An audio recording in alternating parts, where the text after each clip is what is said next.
안녕하세요, 여러분. 여러분들이 보내주시는 사연만 듣다가 저도 용기 내서 사연을 올려봅니다. 여러분은 어렸을 때 부모님이나 선생님 아니면 주변 어른들께 어떤 얘기를 많이 들으면서 크셨나요? 넌 머리는 좋은데 왜 공부를 안 하니? 엄마 어렸을 땐 안 그랬는데 넌 대체 누굴 닮아 그러니? 아니면 갖고 싶은 걸 다 가지며 살 수 없어. 포기할 줄도 알아야 해. 이런 얘기를 들으셨었나요? 저는 어렸을 때도 그렇고 지금도 영은이 너는 너무 참지 못해서 탈이야. 그렇게 하고 싶은 말 다 하면서 살면 나중에 네가 그대로 돌려받는다고. 그러니까 한 번 정도는 좀 참아봐. 알았어? 이 말을 제일 많이 듣습니다. 제가 조금 다혈질에 불의를 보면 못 참는 성격이라 상대방이 저보다 어리든 나이가 많든 아닌 건 아니라고 말을 해야 직성이 풀리는 성격이거든요. 제가 지금부터 들려드릴 얘기는 이런 제 성격과 관련이 있습니다. 한번 들어보실래요? 3번 테이블에 삼겹살 1인분 추가요. 네, 알겠습니다. 엄마, 나 사이다 한 병만 마시면 안 돼? 어제도 마셨잖아. 사이다 너무 많이 마시면 살만 찌고 키 안 커. 오늘은 안 돼. 그래도 마시고 싶은데. 안 돼요, 우리 공주님. 저는 외동딸로 경기도의 한 신도시에서 태어났어요. 저희 부모님은 고깃집을 운영하셔서 저는 크면서 고기는 정말 원 없이 먹었습니다. 고기를 많이 먹은 덕분인지 지금 제 키는 170cm가 넘어요. 하여튼 이렇게 단편적인 부분만 보면 부모님 사랑받으며 자란 것 같지만 그 속을 가만히 들여다보면 속 답답한 일 천지였습니다. 어머님, 이것 좀 드셔보세요. 오늘은 고기가 싫구나. 저 그럼 과일 내올까요? 포도 있니?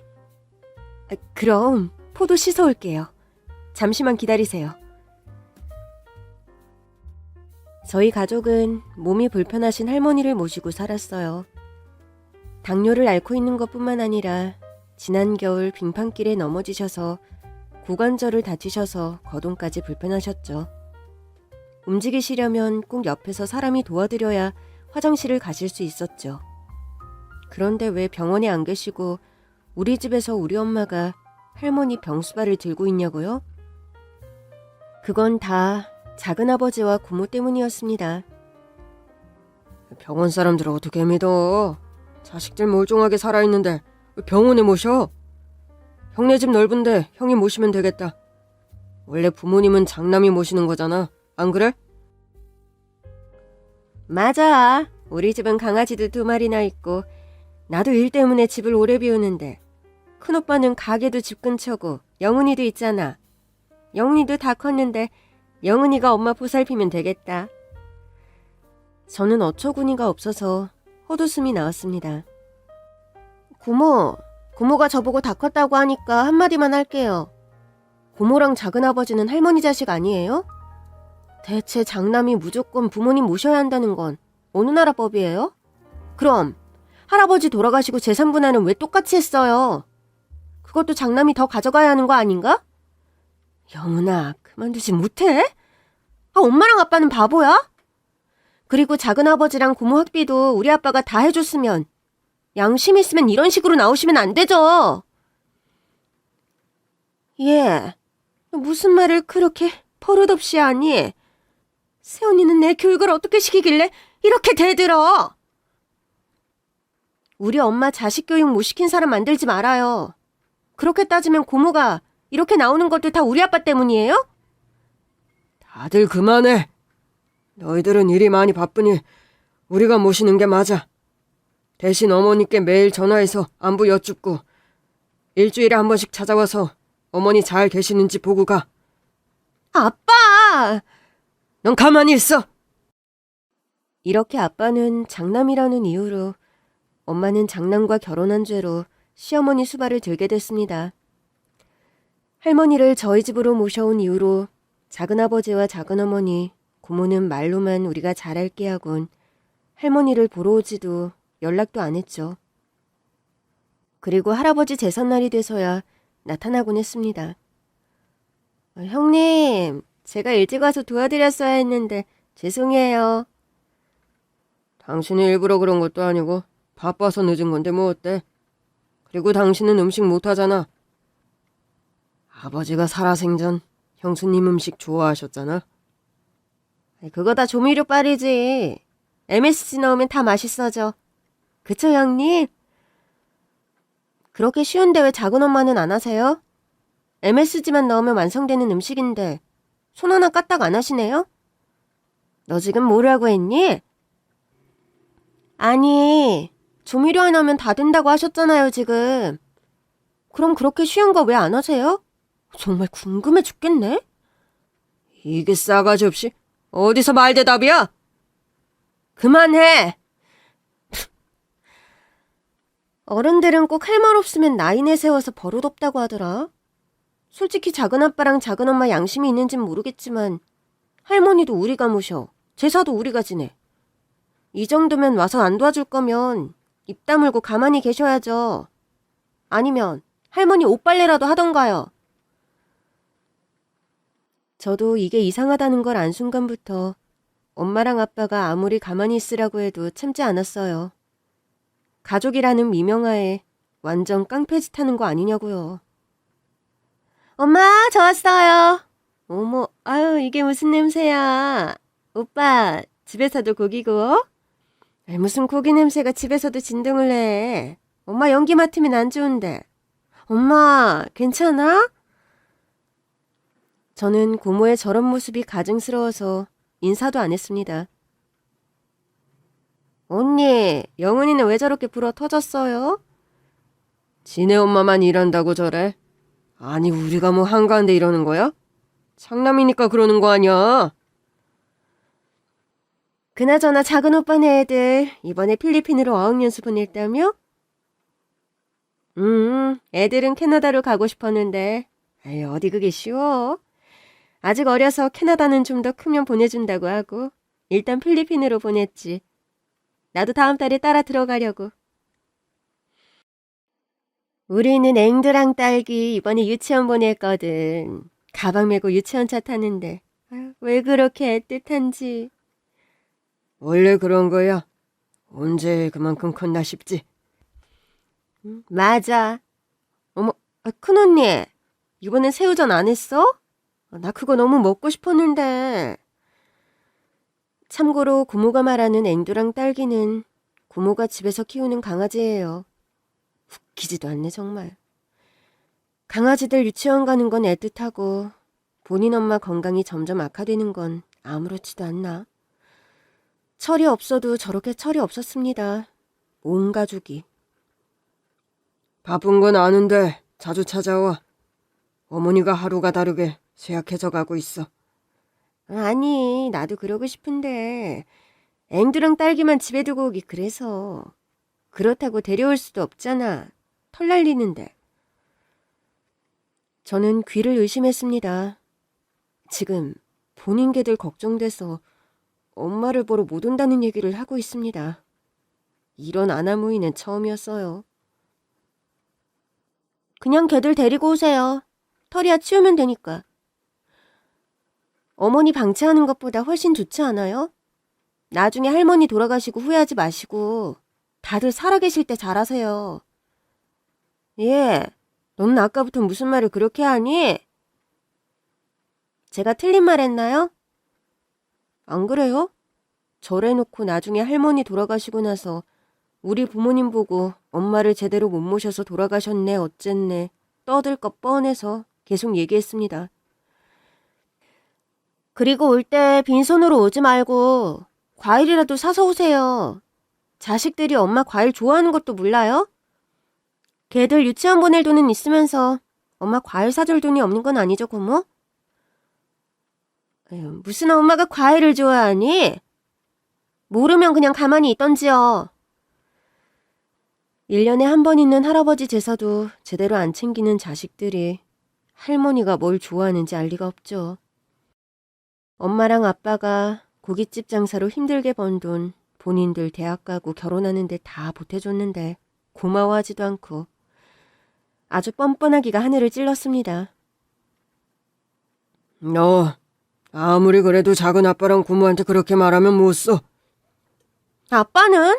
내가 틀린 말 한 것도 아니잖아. 우리도 몰라서 가만히 있는 게 아니야. 그러니까 너무 나서서 그러지 마. 알았지? 알았어.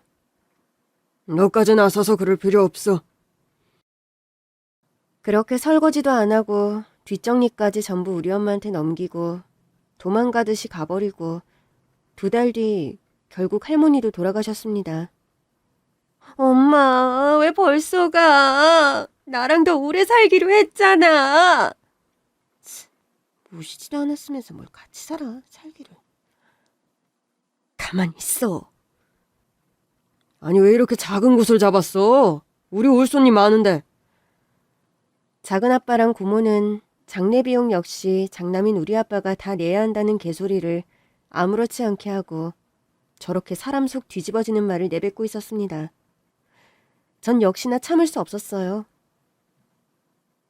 작은 아빠 장례 비용 안 낼 거라면서요. 그럼 그냥 가만히 있어요. 돈 어차피 우리가 낼 거 우리가 알아서 할 테니까. 할 일 없으면 손님들 신발이나 정리해요. 작은 엄마는 사촌 동생들이 있는 필리핀에 있어서 오지도 않았습니다. 우리 이번에 조익금 많이 들어오겠다. 돈도 탐내시게요? 지금 앉아서 식사하시는 분들 거의 우리 아빠 손님인데요. 치. 내 친구들도 곧 올 거거든. 네, 고모가 직접 모시진 않았지만 그렇게 사랑했던 할머니 마지막 가시는 길인데 꼭 와야죠. 그치 아빠? 너 저기 가서 손님들 부족한 건 없는지 보고 와. 전이라도 더 갖다 드리고. 쟤는 대체 누굴 닮아서 저렇게 싸움딱이야. 쟤 눈치 보여서 무슨 말을 못해. 다 들려요 고모. 그렇게 할머니 장례를 치르고 이것저것 정리를 하기 위해 우리 집으로 모였습니다. 다들 고생했어. 엄마 장지에 모시는 것까지 해서 돈이 꽤 들었어. 조의금 들어온 거에서 우리가 돈 쓴 만큼 가져갈 거니까 그렇게 알아. 그런 게 어딨어. 고모 이번에 할머니 장례 비용 얼마나 보탰어요? 우리 할머니 모실 때 약값이며 병원비며 뭐 보태준 거 있어요? 아주 막내로 태어난 게 무슨 벼슬이에요? 눈치 쓰면 조용히 있어요. 가만히 있는 사람 떡이라도 하나 더 준다는 말도 몰라요? 그리고 작은 엄마는 뭐 장례 잘 치렀냐?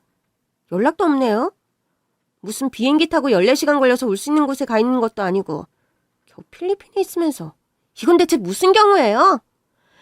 할머니가 물려줄 재산이 없어서 다들 이따위로 자식의 도리를 했나? 야! 왜요? 영은이 그만 못해? 우리가 정산해서 돈이 얼마 들었고 어떻게 썼는지 정리해서 알려줄 테니까 다들 집으로 돌아가요. 나 너무 피곤해. 그리고 어머님 유품 정리도 우리가 알아서 할 테니까 신경 쓰지 마요. 엄마 유품 중에 비싼 거 나오면 형수님이 다 가지려고요? 그러면 안 돼요? 지나가는 사람 누구라도 붙잡고 물어봐요. 다 엄마가 가져도 된다고 하지. 할머니 잘 지내냐고 연락 한 번 제대로 안 했으면서 뭘 바라는 거예요? 당장 가요. 피곤해서 엄마랑 아빠 쉬어야 하니까. 물론 아무리 그래도 어른들한테 너무한 거 아니냐 하실 수도 있겠죠. 하지만 전 지금도 작은 아빠와 작은 엄마 그리고 고모한테 이렇게 말한 거 후회 절대 하지 않아요. 여러분, 사람은 쉽게 변하지 않는다는 말 알죠? 저는 이 이후에도 뼈저리게 느꼈습니다. 아빠가 왜 시한부야? 이거 검사 결과 잘못된 거야. 아빠, 나랑 다른 병원에 다시 가보자. 이거 말도 안 돼, 응? 할머니 돌아가시고 6개월 후 아빠가 정기검진을 받으셨어요. 그리고 말도 안 되게 폐암 말기 선고를 받으셨습니다. 20년 넘게 고깃집을 하시면서 연기 속에서 사신 게 영향이 클 거라고 하더라고요. 수술도 안 되는 거야? 항암 치료 받으면 되잖아. 아빠, 더 좋고 큰 병원 가서 치료 받자. 그래도 할 수 있는 건 다 해야지. 이렇게 그냥 포기할 거야? 영은이 말이 맞아. 당신 당장 내일 죽을 것도 아닌데 이렇게 넋놓고 있을 수 없지. 나도 최선을 다해 당신 치료 도울 테니까 치료하자. 하는 데까지 해보자. 엄마는 아빠의 치료에 집중하기 위해 할아버지와 할머니 제사를 절에 맡기는 게 좋을 것 같다고 얘기했어요. 저도 당연히 찬성했고요.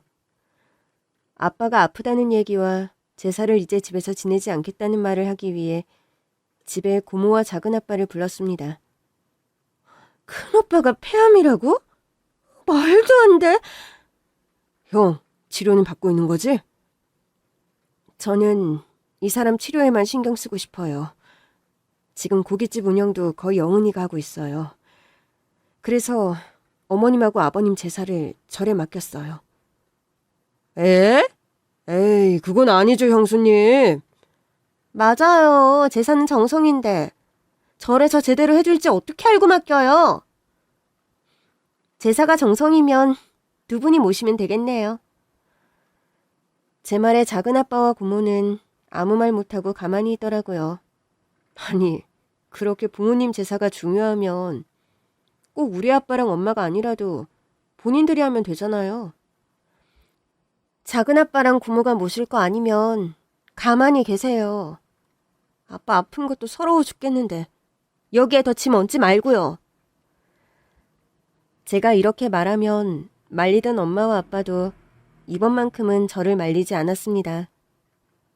그렇게 1년 가까이 아빠와 엄마는 아빠의 치료에 전념했지만 결국 아버지는 투병 생활하신 지 1년 만에 돌아가셨습니다. 우리 큰오빠가 이렇게 갈 사람이 아닌데 불쌍해서 어떡해. 언니, 우리 오빠 불쌍해서 어떡해요. 네? 형, 영은이 시집은 보내고 가야지. 어떻게 이렇게 무정하게 그냥 가? 이제 와서 그러면 무슨 소용이에요? 병원에 한 번도 안 찾아왔던 주제에 우리 아빠가 걱정이 되긴 했어요? 예. 넌 꼭 이런 날에도 큰 소리를 내야겠니? 그럼 고모가 큰 소리 안 나게 가만히 있으면 되잖아요. 전화도 어쩌다 한 번씩 했으면서 이러는 거 정말 가증스러워요. 어떻게 아빠 장례를 치렀는지 모르겠어요.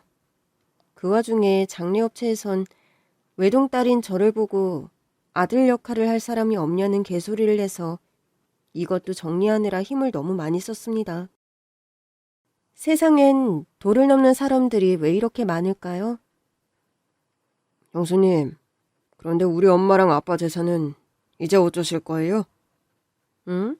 이건 또 무슨 소리죠?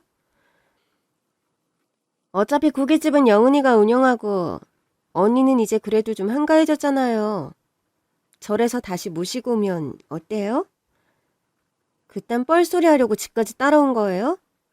당장 나가요. 당장! 영은아, 얘기는 해볼 수 있잖아.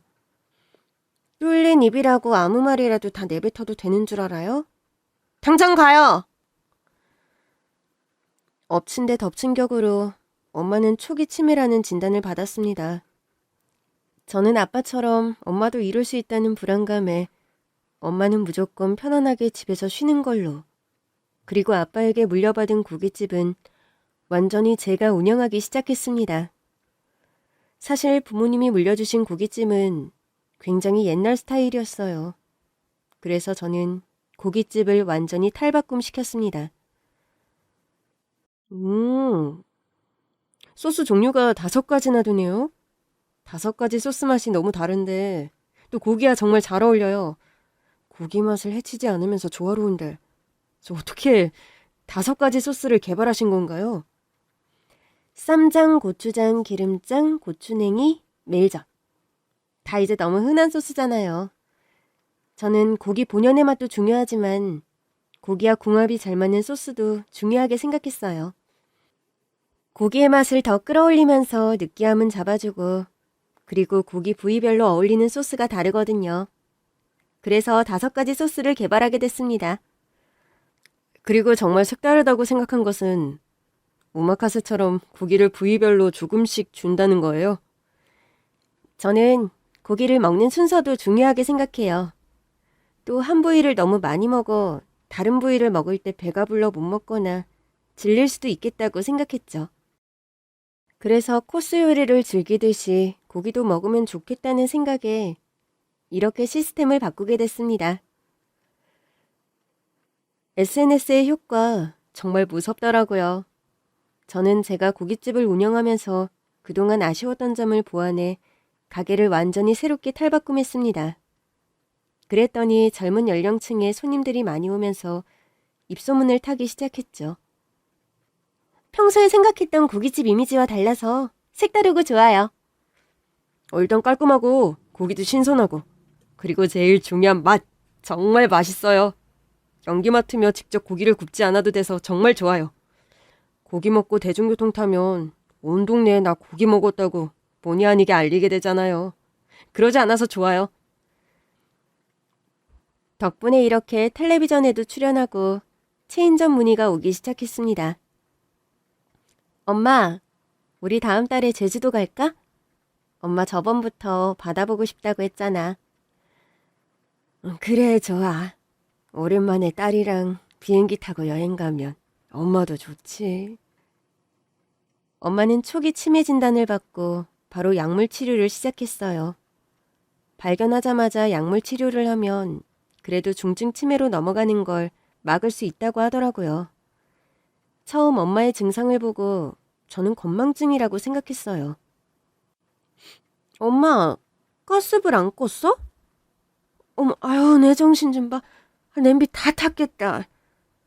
지금 냄비가 중요한 게 아니잖아. 집에 불나서 엄마 정말 큰일 날 뻔했다고. 엄마가 깜빡해서 그래. 괜찮아.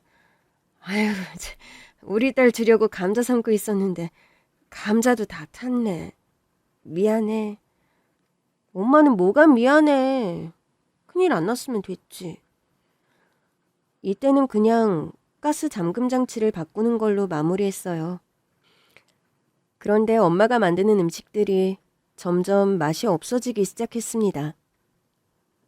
엄마, 혹시 소금 안 넣었어? 소금? 여기에 소금을 왜 넣어? 엄마, 미역국이 너무 싱겁잖아. 국간장이나 소금을 안 넣은 거야? 어머, 아유, 소금을 넣어야 하는구나. 그냥 건망증처럼 깜빡 잊은 게 아니라 음식하는 방법 자체를 잊으신 거죠. 저는 바로 병원에 예약해 엄마를 모시고 병원에 갔고 그때 초기 치매라는 진단을 받았습니다. 엄마, 나 고깃집 갔다가 금방 들어올게. 혼자 있을 수 있지? 그럼 엄마 이 정도는 혼자 있을 수 있어.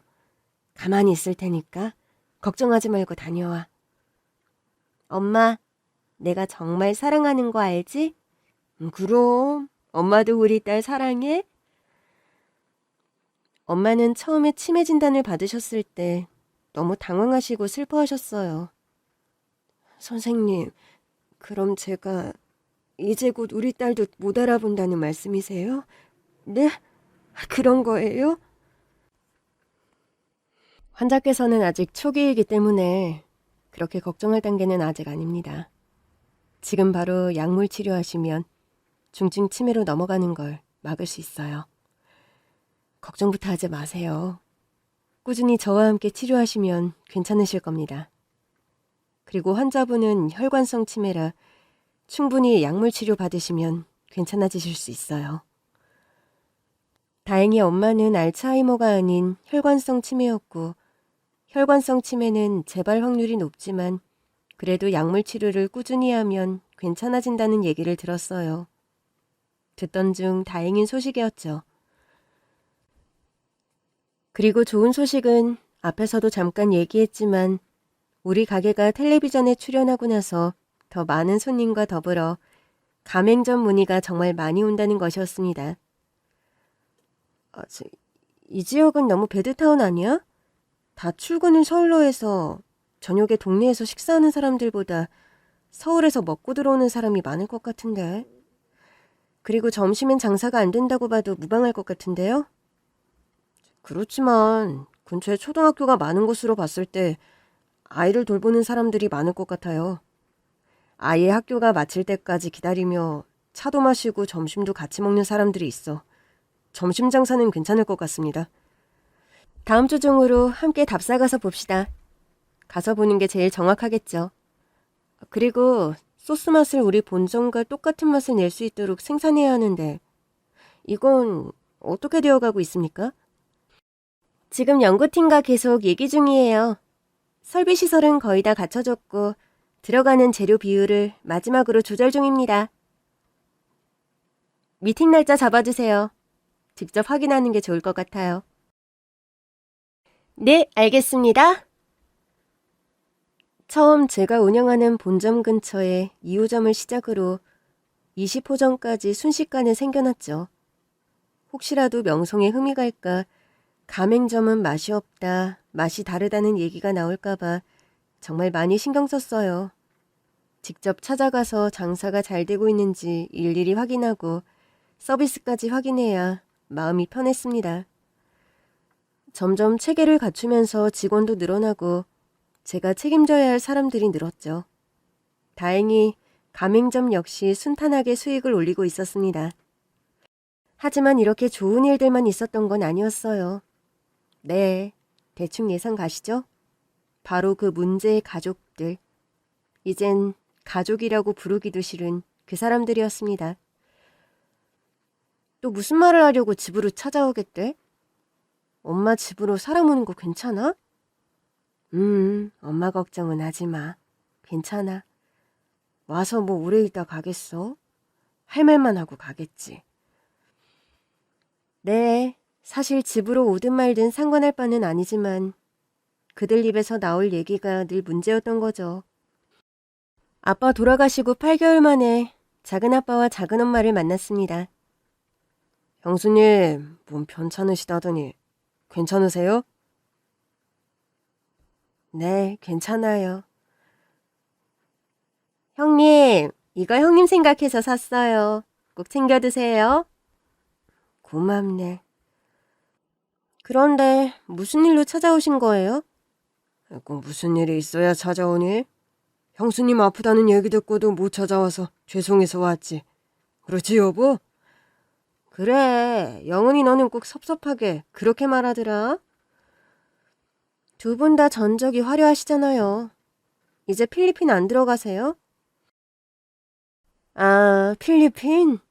그냥 한국으로 들어왔어. 생각만큼 커리큘럼이 좋지 않더라고.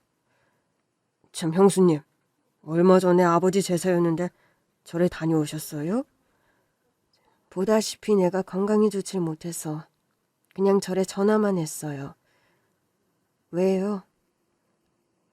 아니, 방금 형님이 제사 모셨다는 절에 다녀왔는데 절이 너무 작고 스님도 뭔가 사이비 느낌도 나고 그래서요.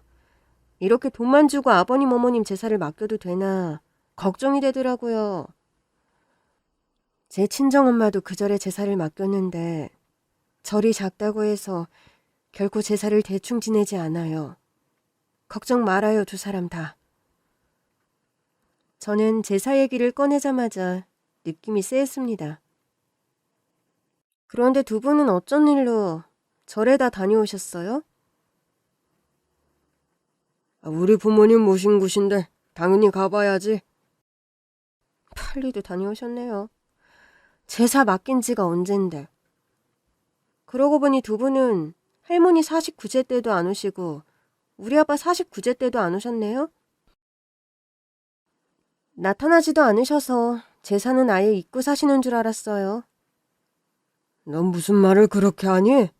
아무리 그래도 내 부모님인데 아무리 돌아가셨어도 어떤 자식들이 그렇게 무책임해?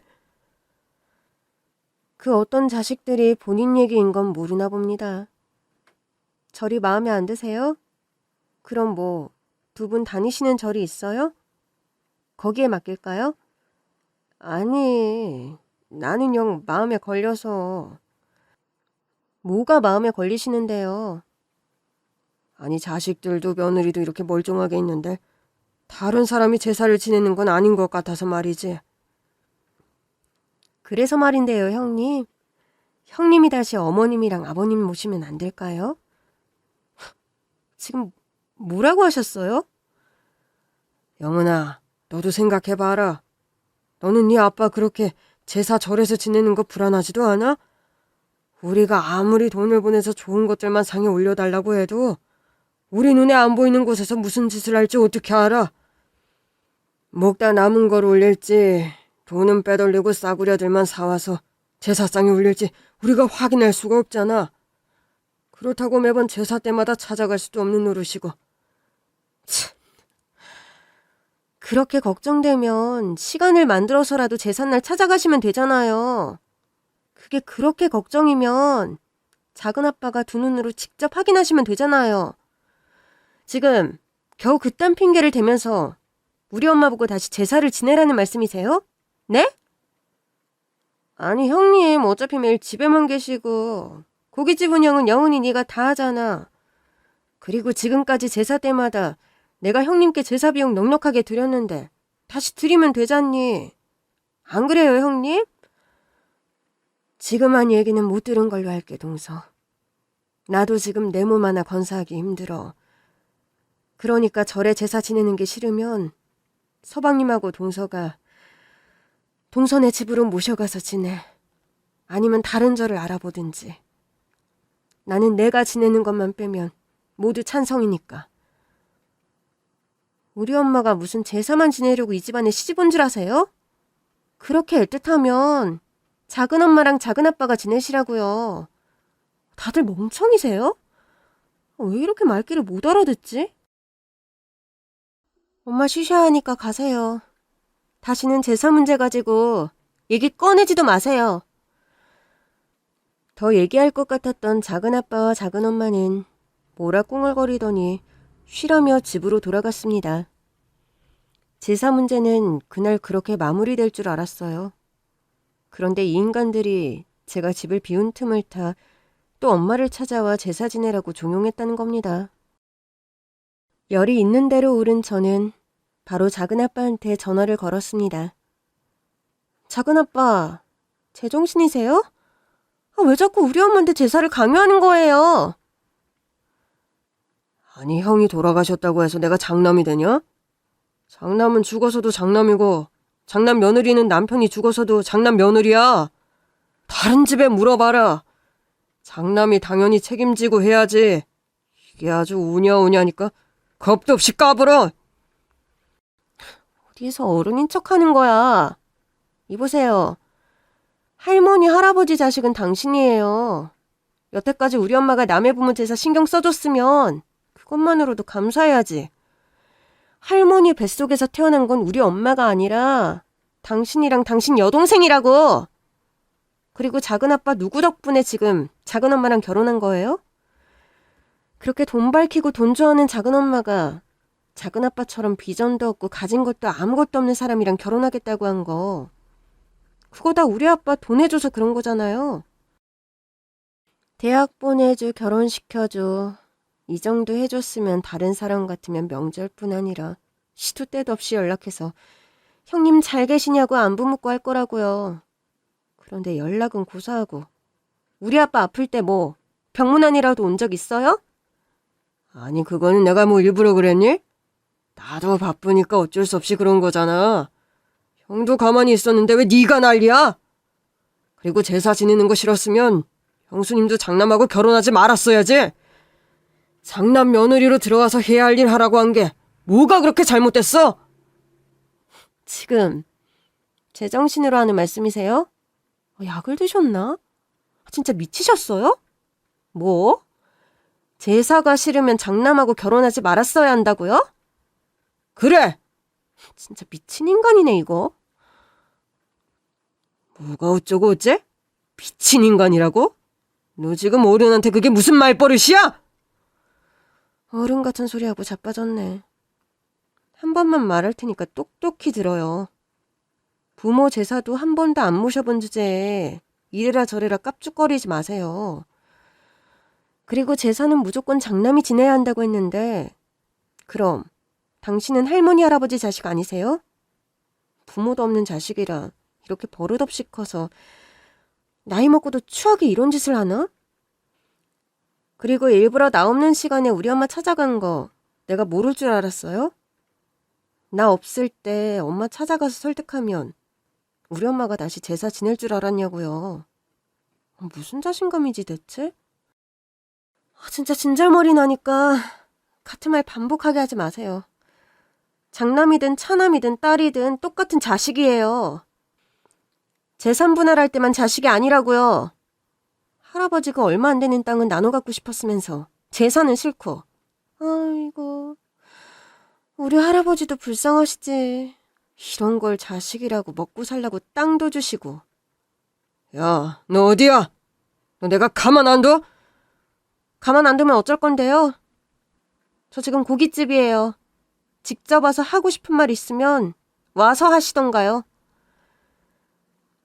악에 바친 작은 아빠는 저에게 쌍욕을 퍼부었고 저 역시 머리 끝까지 화가 나 같이 욕을 퍼부었습니다.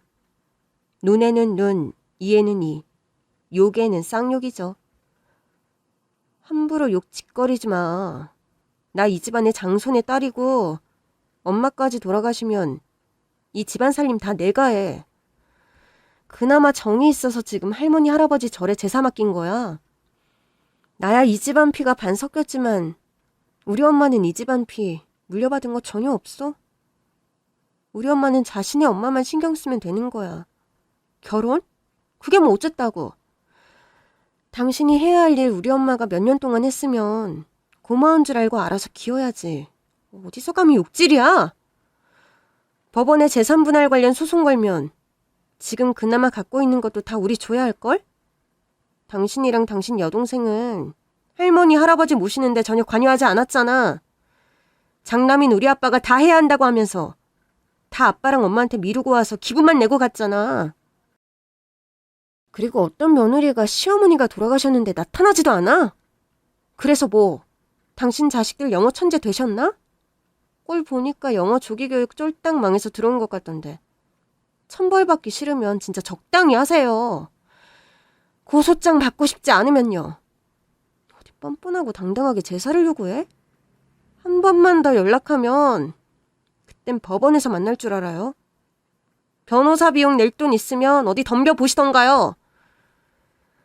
왜 사람들은 좋게 말할 때 못 알아듣고 이렇게 험한 말을 들어야 정신을 차릴까요? 그렇게 난리가 난 후 할머니의 첫 번째 제사가 돌아왔습니다.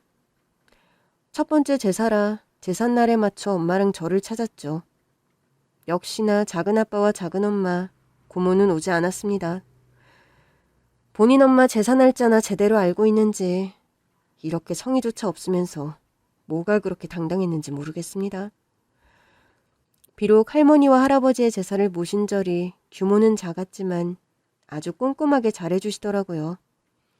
안심이 된 저와 엄마는 계속 잘 부탁드린다 하고 절을 내려왔습니다. 많이 좋아지셨네요. 지금처럼 마음 편히 스트레스 받지 마시고 약 잘 챙겨 드셔야 합니다. 선생님, 감사합니다. 환자분 같은 경우는 굉장히 조기에 발견했기 때문에 충분히 완치하실 수 있어요. 그러니까 너무 집에만 계시지 말고 따님과 함께 좋은 구경 많이 하세요. 약 먹는 건 절대 잊으시면 안 돼요. 따님께서 옆에서 잘 챙겨주세요. 아셨죠? 네, 알겠습니다. 진료를 마치고 나오는 발걸음이 그렇게 신날 수가 없었습니다. 엄마, 그것 봐. 내가 좋아질 거라고 했지? 그러게. 의사 선생님이랑 우리 딸 믿고 치료했더니 정말 좋아지고 있네. 완치 판정까진 아니더라도 지금처럼 약 잘 먹고 치료 잘 받으면 치매 진행을 충분히 지연시킬 수 있다고 하니까 엄마, 너무 걱정하지 마. 여기 이렇게 든든한 딸이 있는데 뭐가 걱정이야? 안 그래? 그래, 우리 영은이가 세상에서 제일 최고야. 에이, 엄마, 나도 양심 있지. 첫 번째는 아빠가 돼야지. 나는 두 번째로 최고할게. 그렇게 아빠가 돌아가시고 엄마는 아마 적잖이 큰 충격에 빠지셨을 거예요. 아빠가 돌아가시고 나서 한 달을 넘게 잠도 제대로 못 주무시고 식사도 제대로 못 하셨거든요. 아니야, 우리 딸을 최고로 할래. 우리 영훈이도 아빠 돌아가시고 많이 힘들었을 텐데 내색 한번 안 하고 고깃집도 이렇게 크게 번창시키고 엄마 치료도 이렇게 적극적으로 도와주고 엄마는 이제 영훈이만 있으면 돼. 아빠가 섭섭해해도 어쩔 수 없어. 나중에 아빠 만나면 아빠도 이해할 거야. 우리 딸이 그만큼 열심히 노력하고 있으니까. 나도 엄마가 최고야. 사실 이때쯤 고민이 많았어요. 엄마는 치료받으며 증상이 많이 좋아지고 계셨지만 고깃집 가맹점이 전국에 100개가 넘어가며 정말 눈코 뜰 새 없이 바빴거든요. 엄마와 함께하는 절대적인 시간이 부족하다고 느낀 저는 큰 결심을 해야 했습니다. 부장님, 제가 없다고 해서 갑자기 우리가 망하거나 그러진 않겠죠? 대표님, 그게 무슨 말씀이세요? 저는 고깃집 딸로 태어나 어쩌다 보니 부모님 일을 물려받게 됐어요. 저는 그냥 엄마랑 아빠를 위해서 고깃집을 계속 운영했을 뿐인데 운 좋게 이렇게 크게 키울 수 있었죠. 물론 욕심이 없었던 건 아니지만 이렇게까지 규모를 크게 늘릴 생각은 없었거든요. 그러면서 엄마와 함께하는 시간이 너무 많이 줄었어요. 부장님도 아시다시피 엄마가 편찮으시잖아요. 엄마랑 함께하는 절대적인 시간이 저는 너무 부족해요. 엄마 돌아가시기 전에 많은 시간을 함께 보내고 싶어요. 더구나 엄마 증상이 갑자기 나빠질 수도 있어서 지금은 괜찮으시지만 언제 어떻게 될지 모르잖아요. 그래서 저는 얼마 전에 연락이 왔던 회사에 고깃집을 넘기려고요. 그쪽에 현재 일하고 있는 직원들을 정리해고하거나 임의로 부서 이동은 안 된다고 못 박아놨어요. 너무 걱정 안 하셔도 돼요. 이렇게 대표님하고 헤어지는 거 너무 아쉬운데요? 너무 감사해요.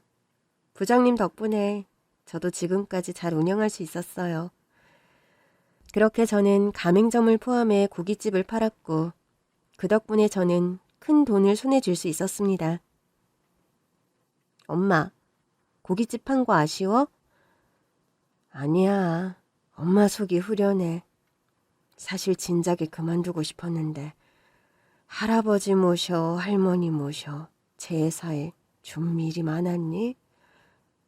어쩔 수 없이 계속 운영한 거지. 너한테 맡길 때도 너무 미안했는데 너가 이렇게 훌륭하게 해낼 줄 몰랐어. 우리 딸한테 정말 고마워. 사실 나도 후회는 안 돼. 해보고 싶은 거 전부 해봐서 속이 후련해.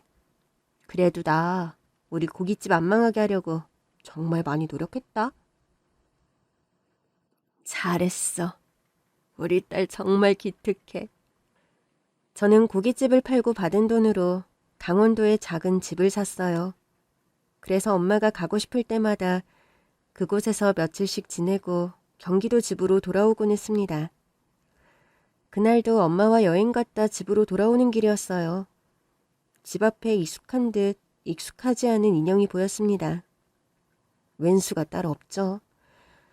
그들은 작은아빠, 작은엄마, 그리고 고모였습니다.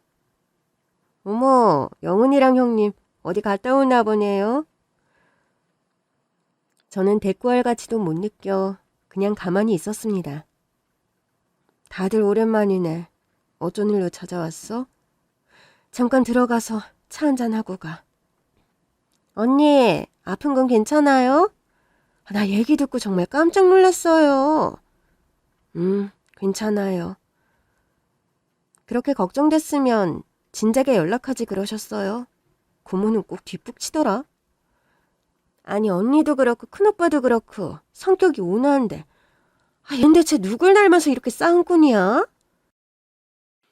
넌 고모 오랜만에 봤는데 반갑지도 않아? 안 반가워. 저리 가. 나 안 씻어서 냄새나. 이 인간들은 잊을만 하면 나타나서 속을 다 뒤집어 놓는 게 주특기인 사람들이라 저는 바짝 긴장하고 있었습니다. 또 개소리 해봐라. 우리 집에서 두 발로 못 걸어 나가게 해주마. 다짐하고 엄마와 함께 차를 준비했습니다. 영은이 너 텔레비전에도 나오고 출세했더라? 제가 사업가 기질이 있어서요. 그래서 가맹점은 지금 몇 개나 됐어? 그게 갑자기 왜 궁금하세요? 아니, 고깃집이 잘 되니까 뭐 궁금할 수도 있지. 우리 집 앞에도 하나 생겨서 물어보는 거야. 그러니까 텔레비전 광고도 나오고 마케팅에 돈 엄청 쓰는 것 같더라. 너 SNS 후기도 돈 주고 올려달라고 하고 그래? 아니요. 저는 여행 갔다 온 지 얼마 안 돼 빨리 누워서 짐 정리하고 쉬고 싶었는데 이들은 대체 뭐가 궁금해서 온 건지 계속 말을 빙빙 돌리며 하고 싶은 말은 꺼내지도 않는 겁니다. 보시다시피 엄마는 이렇게 건강하세요. 워낙 초기에 발견해서 약물로 잘 치료하고 있고요. 꾸준히 치료하면 완치 판정 받을 수 있다고 했어요. 어머, 치매도 나을 수 있는 병이었어? 초기에 발견하면 그렇대. 이제 됐죠? 저는 피곤해서 좀 쉬어야 할 것 같은데. 조심히 돌아가세요. 예, 섭섭하다. 우리 들어온 지 얼마나 됐다고 벌써 가라고 해. 왜요? 아직도 할머니랑 할아버지 절에 제사 모신 거 마음에 안 드세요? 마음에 안 드시면 알아서 제사 지내라고 분명히 말했을 텐데요. 그것 때문에 온 거 아니야? 그럼요. 고깃집 사이트 들어가 보니까 대표명이 네가 아니길래 어떻게 된 거야? 너 이제 네가 직접 운영 안 해? 저는 또 등골에 안 좋은 기운이 싹 올라왔습니다. 옆에서 조용히 얘기를 듣던 엄마가 처음으로 입을 열었습니다. 영은이가 경영하는 것도 힘에 부치고 또 일이 많아서 집을 비우는 일이 잦아서 저랑 함께하는 시간이 많이 줄었어요. 그래서 이런 거 저런 거 생각해서 영은이는 자리에서 물러났어요. 경영권만 넘겨준 거야? 너 그거 팔았다는 소문이 있던데 진짜야? 뭐, 제 뒷조사하고 다니세요? 얘는? 아니 그거 가맹점도 많고 해서 비싸게 주고 팔았겠다. 아, 돈이 궁금해서 돈 냄새 맡고 오셨구나 다들. 썩 꺼지세요. 제가 얼마를 받고 팔았던지 간에 당신들한텐 10원 한 푼도 안 줄 테니까요. 그 많은 돈 어차피 죽기 전에 다 쓰지도 못할 텐데 조금만 빌려줘라 조카야. 조카요? 참. 제가 그 돈을 품에 안고 죽든 아니면 다 쓰든 그건 제가 알아서 할 일이니까 신경 쓰지 마세요. 그리고 제가 왜 작은 아빠한테 돈을 빌려줘야 하는데요? 지금까지 살 수 있게 아빠가 해줬으면 그걸로 끝나야지. 또 양심 없이 이젠 저한테까지 손을 벌리려고 하세요? 하긴 양심이 없으니 이렇게 뻔뻔하게 철판 깔고 나타난 거겠죠.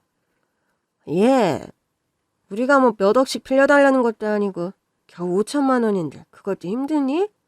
이번엔 꼭 갚을게. 우리 애들 이번엔 진짜 캐나다 가서 열심히 공부할 거래. 동생들 학원비 준다 생각하고 빌려주라 영은아. 그래, 어떤 애들은 돈 잘 벌면 부모님 말고도 부모 형제까지 다 챙긴다던데 나는 자식도 없잖아. 그냥 고모 용돈 드린다 생각하고 조금만 빌려주라.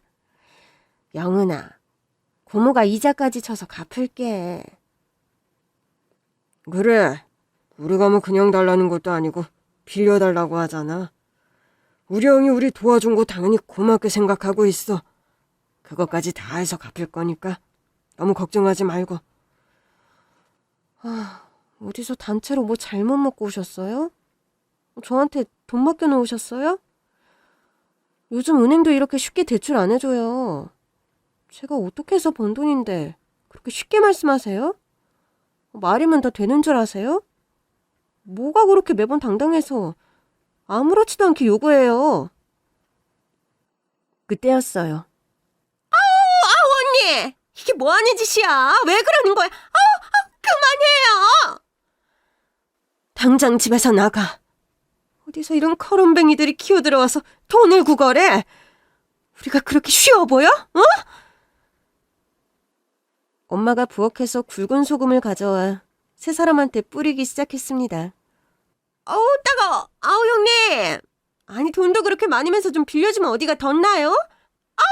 알았어요. 나가면 되잖아요. 썩 꺼져. 다시는 나타나지도 말고 연락도 하지 마. 안 그러면 경찰 불러서 다 잡아가라고 할 거니까. 엄마는 세 사람이 나갈 때까지 소금을 뿌렸고 세 사람이 주랭랑을 친 뒤에도 그 자리에 더럽고 부정탄다며 계속 소금을 뿌렸습니다. 우와, 우리 엄마 이렇게 욕 잘하는 거 처음 알았네. 어딜 감히 우리 딸이 힘들게 번 돈에 침을 흘려? 추접스럽게. 너 당연히 안 그러겠지만 너한테 따로 연락가도 받아주지 마. 아주 겁도 없이 감히 키워오르려고 해.